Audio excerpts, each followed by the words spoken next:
Xo'sh, charchoq nima? Bu shunchaki juda uzoq vaqt davomida oldinga harakat qilishga urinib, miyadagi dopamin tizimini noto'g'ri ishlatishdir. Biz shuni tushunishimiz kerakki, katexolaminlar, ayniqsa dopamin cheksiz resurs emas. To'g'ri, ular zaxira sifatida mavjud, lekin kamayishi ham, qayta to'planishi ham mumkin. Bu jarayonni doktor Kyle Gillett yaxshi tushuntiradi.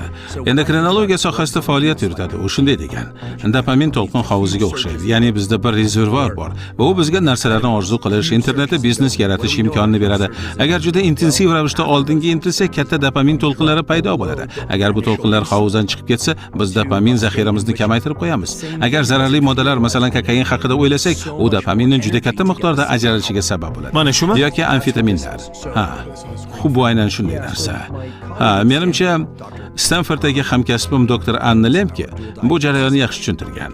U bu holatni tebranma taxta effekti deb ataydi. Masalan, kokain kabi zararli modda iste'mol qilinganda dopamin darajasi keskin oshadi. Kokain ta'sirida odam faqat g'oyalar haqida o'ylaydi.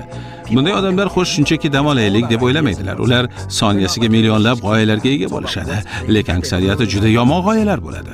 Biroq ta'siri to'xtagandan so'ng depressiya holatiga tushishadi. Chunki dopamin darajasi boshlang'ich holatidan ham pastga tushib ketgan bo'ladi. Haddan tashqari ko'p ishlaydigan odamlar ham shunday jarayonga duch kelishadi.